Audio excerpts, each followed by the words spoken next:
저를 창고로 부르는 거예요. 혹시 나 이거 어디가 잡혀가는 거 아닌가? 구웠을 때 맛있는 거, 쪘을 때 맛있는 건지 알거든요. 화장실 간다고 하고 차에서 자다가 걸려서 잘렸어요. 제가 25 정도의 연봉을 1억을 달성을 하게 되었고,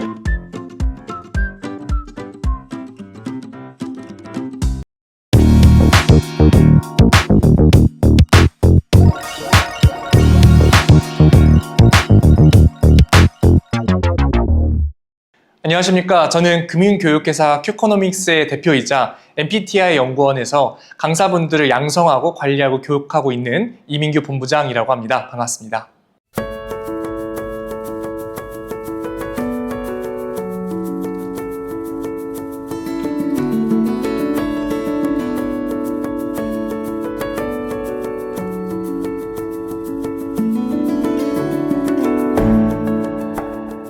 큐코노믹스라고 하는 브랜드는요, 퀘스천 플러스 이코노믹스의 합성어입니다. 경제와 금융에 대한 어떤 물음을 던지면 그거에 대해서 저희가 답해드리고 도움을 드리겠다라는 굉장히 좋은 의미를 가지고 있는 브랜드인데요. 저희가 표방하고자 하는 문구가 있습니다. Good Finance, Good Life라고 해요. 이 파이낸스라고 하는 게 이제 금융이잖아요. 근데 금융이라고 하는 게 절대 그런 어떤 상품에만 국한되어 있는 것은 아니거든요. 심리라든지 이런 것들이 다 어우러졌었을 때 이 사람이 올바른 경제 심리를 가지고 행동을 하고 그걸 가지고 결과를 도출해내는, 거기에 모든 것들이 다 포함이 되어 있는데, 아마 많은 분들이 좀 느끼시겠지만 이 경제교육이라고 하는 걸 제대로 받아본 적이 없어요. 학교 다닐 때도 배워본 적이 없고 사회에 나와서도 회사에서도 어디서도 가르쳐주지를 않아요. 그러다 보니까 우리가 TV에서 나오는 많은 경제 범죄, 경제 사기, 금융 사고 이런 것들이 발생하는 것 같고, 결국에는 그게 교육의 부재다. 단순하게 고객분들한테 상품을 컨설팅하는 게 아니라 그런 부분들을 좀 따로 알려드리는 클래스나 어떤 영역을 하나 좀 만들어내고 나아지게끔 하는 역할을 하고 싶어서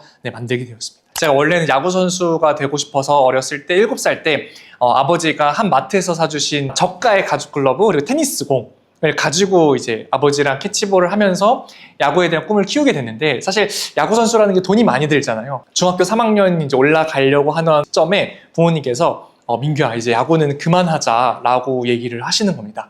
그래서 야구에 대한 꿈을 버리고 공부를 해서 좋은 데를 가자라고 이제 생각을 하고 이제 공부를 하기 시작을 했었고, 사실 학교 다닐 때 공부는 잘했습니다. 학교 다닐 때 각 학교의 1등들이 고등학교를 갈 때 1, 2지망을 써요.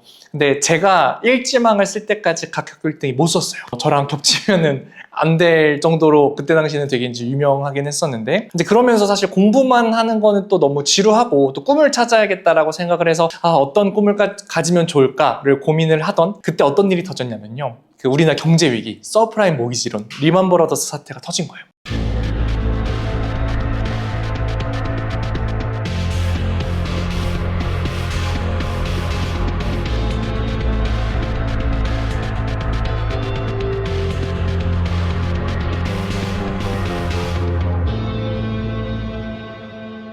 사실 저는 스포츠 뉴스를 보려고 원래는 뉴스를 막 봤는데, 그때 당시에 막 저처럼 이제 정장을 입은 전문가들이 막 나와서 막 경제 얘기를 하는 거예요. 한 달 동안 계속 나오니까 찾아봤어요. 저 사람들 뭐 하는 사람들이지? 뭐 연구원도 있고 저처럼 이제 금융권을 다니는 사람들도 있고 되게 근사하다. 돈이나 금융이나 이런 것들 다루는 사람이 되면 좋겠다라고 생각을 해서 실제로 이제 중학교 3학년 때부터 이 금융권, 경제나 교육 이쪽으로 가겠다라고 마음을 먹어서 그렇게 열심히 공부를 했고, 이제 대학교 들어갔을 때 이제 경제학과에 입학을 하게 되면서 금융권에 취업을 해서 뭔가 일을 해야겠다라는 꿈을 가지게 된 거예요. 그렇게 하다가 제가 3학년 1학기가 끝나고 한 금융회사에서 하는 교육 인턴 프로그램을 알게 됩니다. 그 교육에 들어갔는데 2주 동안 교육을 받았는데 너무 즐거운 거예요. 그때부터 이제 금융권의 회사를 다니면서 저의 어떤 사회인으로서의 생활을 시작을 하게 되었던 거죠. 일을 시작하기 전에는 물론 저는 뭐 못 해본 일이 없다까지 얘기하기는 좀 과장된 것 같고, 한 10개 정도 아르바이트는 해본 것 같아요.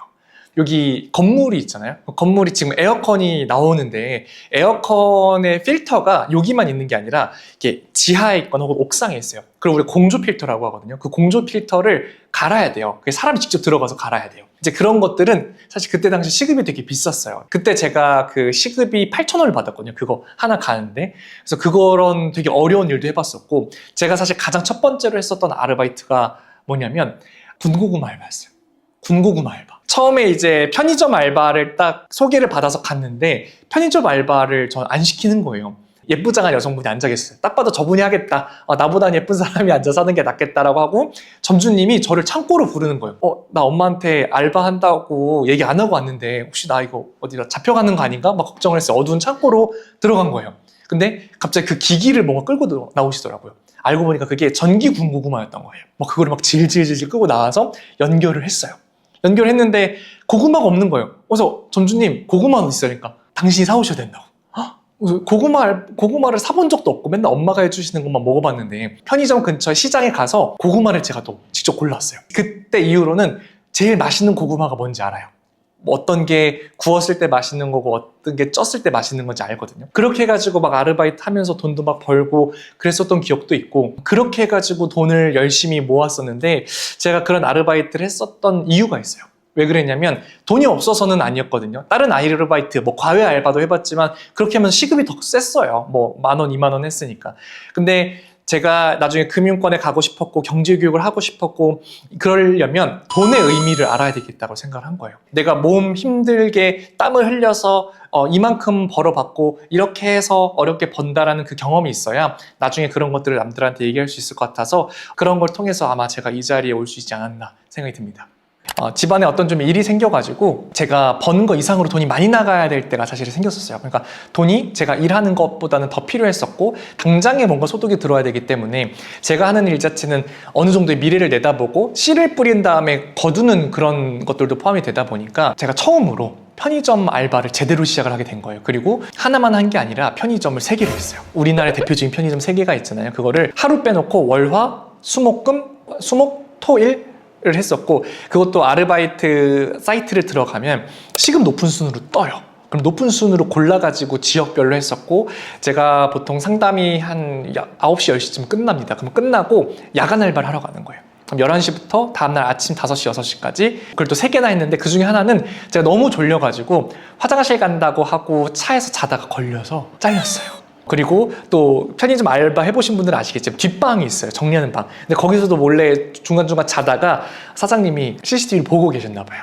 근데 한 분은 또 봐주셨어요. 제가 어떤 상황인지 알고 힘들어 하다 보니까 그때 느낀 거는 뭐냐면 그렇게 고생을 하면서 힘들게 일하는 사람들이 분명히 많을 거고 나도 어떤 위기가 오면은 분명히 이렇게 되겠구나. 몸이 고생을 하는데 고생한 만큼의 어떤 소득을 벌어들이지 못하고 나중에는 내 몸도 망가지고 내 가정도 망가질 수 있겠구나 하는 생각이 그 어린 나이에 너무 확 든 거예요. 그때가 아마 23, 24셨었던 것 같아요. 그렇게 이제 2달 동안 고생을 하고 다시 이제 제 본업만 하는 걸로 복귀를 해서 그걸 느끼고 나니까 더 열심히 하게 됐고 더 집중하게 됐고 하루에 미팅이 2-3개였던 게 4-5개로 또 늘리게 되었고 또 제 스토리를 상담할 때 얘기를 많이 드렸어요.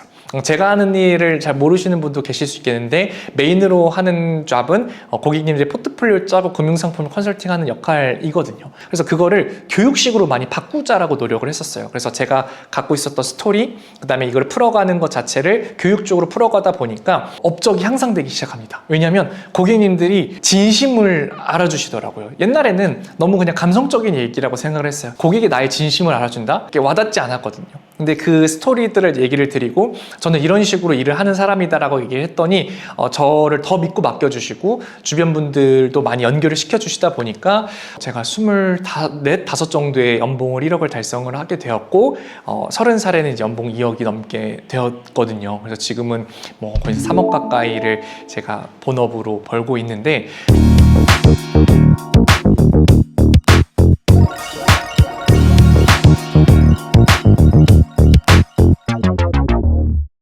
박사님을 알게 된 거는 코로나 전이었던 것 같아요. 경제심리라고 하는 게 사실 되게 흥미로웠습니다. 왜냐하면 저는 경제학과를 가기는 했지만 심리학과도 가고 싶었었어요. 근데 제가 원하는 학교에는 제 기억으로 심리학과가 없었던 걸로 기억을 하고 그래서 경제학과 입학을 해서도 이 행동경제학 이런 것들도 많이 제가 연구를 하고 책도 많이 읽었었거든요. 근데 실제로 필드에서 사람들을 만나고 상담을 하고 강의를 하다 보니 단순하게 뭔가 금융상품만을 컨설팅하고 투자를 잘하게끔 도와주고 하는 걸로는 좀 한계가 느껴지는 거예요. 좀 더 딥하게 아니면 좀 제대로 이 사람들에게 도움을 주고 싶다라는 생각이 들었고 저도 뭔가 하다 보면 어느 순간 제가 성장하는 게 더뎌지는 느낌이 들더라고요. 그래서 그러한 것을 조금 더 타개하고 조금 더 업그레이드할 수단으로 경제심리라는 걸 선택을 하게 되었고 그러면서 찾다 보니까 박사님의 어떤 CFT 과정, 뭐 MSIG 과정 이런 것들을 알게 되면서 그때 당시 이제 경제심리 코치라고 하는 자격증을 따게 되었던 것 같고 코로나 이후에 많은 분들이 경제, 돈,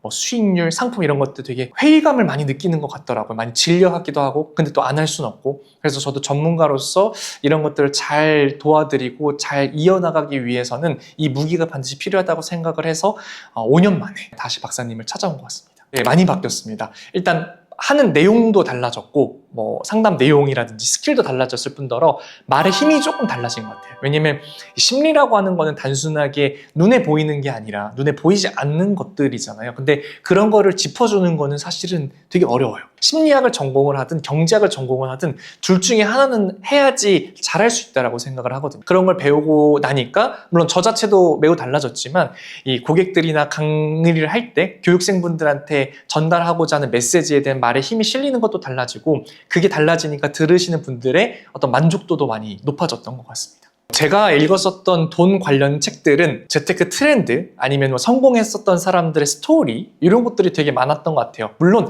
그런 것도 되게 중요해요. 내가 모르는 것들 책을 통해서 배우고 성공한 사람들을 통해서 깨닫는 거. 근데 제가 경제심리라고 하는 것을 배우면서 가장 많이 느꼈었던 건 무의식의 지배라고 생각을 합니다. 우리는 살아가면서 의식적인 행동도 하고 또 무의식적인 행동도 하지만 제가 배운 바로는 무의식적인 행동이 의식적인 것보다 거의 90% 이상이 차지한다. 그러니까 전체 100가지 행동 중에 5가지에서 10가지 정도만 의식적인 행동이고 나머지는 다 무의식적인 행동이라고 해요. 제가 정의하는 무의식적인 행동은 패턴화된 습관이라고 생각을 합니다. 그래서 그런 것들은 아무래도 이론적인 내용, 사람들의 성공 스토리만으로는 배울 수가 없다라고 생각을 해서 이 경제심리라는 것에 대해서 제대로 이해하고 배우고 나서 비로소 우리가 이 올바른 무의식의 지배를 받을 수 있다라고 생각을 해서 경제심리가 되게 중요하다고 생각하고 저도 또 계속 배우려고 하는 것 같습니다. 많지만 사실 굳이 하나 꼽으라고 하면은 뉴 플러스 라고 하는 게 있어요. 그러니까 뉴 플러스라고 하는 거는 이제 새로운 플러스다라는 건데 박사님이 말씀해 주신 거 플러스 저의 정의를 좀 같이 말씀을 드리면 과거에 금리가 높았었을 때는 어땠다? 돈을 버는 것이 통장에 돈을 넣어놓으면 됐어요. 왜? 금리가 막 2자릿수니까 그냥 불어나요. 근데 지금은 어떻습니까? 넣어놓으면 거의 안 불어나요. 거의 뭐 물가 상승률과 비슷하거나 더 떨어지거나 하는 경우가 많은데 그럼 지금은 은행에만 돈을 넣어놓으면 돈을 벌 수가 없다라는 거죠. 그러면은 이 뉴 플러스라고 하는 것은 새로운 플러스를 만들어내야 된다. 그러면 그걸 어떻게 해야 된다? 음수와 음수가 만나면 양수가 되는 거예요. 앞에 있는 음수는 나의 자산 가치를 떨어뜨리는 거. 저는 3가지로 보거든요. 첫 번째가 과소비, 두 번째가 수익률 하락, 세 번째가 과세. 이 3가지 다 어때요? 우리의 자산 가치를 다 떨어뜨리는 요소들인 거예요. 근데 이 3가지 정도를 뒤에 있는 마이너스가 줄여주는 거예요. 그러면 과소비를 하는 걸 줄여주면 어떻게 됩니까? 내가 쓰던 걸 덜 쓰니까 돈이 남아요. 수익률 하락을 줄여주면 어떻게 됩니까? 내 수익률이 예를 들어서 마이너스 50이었는데 마이너스 한 30이 돼요. 그러면은 마이너스가 줄어드니까 그만큼 더 남는 거죠. 과세, 세금을 내는 걸 줄여줘요. 어떻게 되죠? 내 수중에 남는 돈이 생기는 거예요. 아마 이 영상을 보시는 분들은 비즈니스가 잘 되고 싶거나 아니면 도움을 받고 싶으신 분들이 사실은 되게 많은 것 같아요. 처음에 저도 코칭을 받으려고 했었던 것 자체가 쉽진 않았어요. 내가 못하고 있는 거를 뭔가 남들한테 얘기해야 된다라는 거, 내가 모르는 누군가한테 이걸 도움을 받는다는 것 자체가 그냥 혼자 끙끙거리다가 잘 되겠지라는 생각이 가장 컸는데 이거를 내가 그냥 뭐 실패해도 그냥 묻고 넘어가면서 이렇게 하면 안 되겠다라는 생각이 들어서 어떻게 보면 박사님께 손을 내밀었던 거고 너무 기대 이상으로 짚어주신 게 많았는데 그렇다고 해서 한 번에 솔루션을 내려주신 게 아니라 하나하나 뭐가 잘못됐는지를 짚어주시더라고요. 그게 결과적으로는 저의 완성도를 만들어내는 데 굉장히 큰 도움이 되었었고 부담이 있으신 분들은 부담이 있는 대로 또 박사님이 배려를 해주시고 부담이 없는 분들은 또 크게 큰 솔루션을 주시기도 하다 보니까 맞춤형 솔루션을 주시는 게 가장 큰 도움이 됐었던 것 같습니다. 그래서 제가 이 금융교육회사 큐코노믹스를 사실은 처음부터 막 여기저기 교육 사업으로 뛰어들려고 많이 노력을 했었는데 그렇게 하지 말고 일단은 경제심리라는 개념을 가지고 먼저 접근을 해서 사람들한테 그런 어떤 저변을 넓히는 일으키는 어떤 스타트를 가지고 조금씩 거기다 큐커노믹스의 브랜드를 얹혀라. 왜냐면 사람들이 큐커노믹스를 모르거든요. 사람들은 그 브랜드 네임이 없으면 따라오기가 어렵기 때문에 그것부터 강조하고 좋은 의미가 있는 사업 이런 걸 강조하는 게 아니라 뭔가 아이템이 있어야 된다라는 얘기를 해주셔서 그걸 가지고 제가 조금 성장하고 있는 것 같습니다. 그래서 비즈니스 코칭은 사실상 무조건 한 번쯤은 받아봐야 되고 한 번 받아보면은 또 안 받아볼 분들은 없을 정도로 굉장히 저한테 많이 도움이 됐다라고 얘기를 드릴 수 있을 것 같습니다.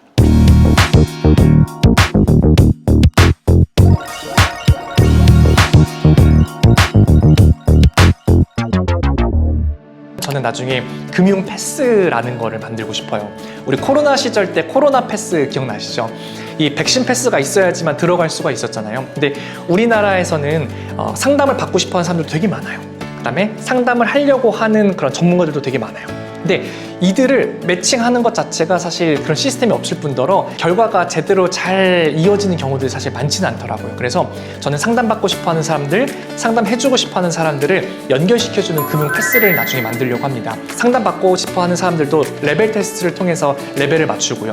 상담을 해주려는 전문가들도 레벨 테스트를 통해서 레벨을 맞춥니다. 그러면 이 둘을 연결시켜주는 거죠. 그러면은 이들의 어떤 각자의 니즈에 맞고 실력에 맞는 상담과 교육을 했었을 때 제일 최적의 결과물이 나온다라고 생각을 하고, 근데 이거는 제가 혼자 하긴 어려울 것 같아요. 그래서 한 10년, 20년 정도 바라보고 있는데 이런 거를 잘 해놓으면 대한민국이 금융 강국으로 설 날이 머지않았다라고 생각을 해서 그렇게 열심히 하고 있습니다. 그래서 이런 것들을 제 유튜브랑 인스타, 블로그에 모두 다 주기적으로 싣고 있습니다. 그래서 저희 큐코노믹스에 많은 관심 가져주시고 혹시나 이런 뜻에 동참하고 싶은 분들은 얼마든지 저에게 그런 의사 표현을 해주시면요, 같이 저희가 성장할 수 있는 플랫폼을 만들어서 도움이 서로에게 될 수 있도록 노력하도록 하겠습니다.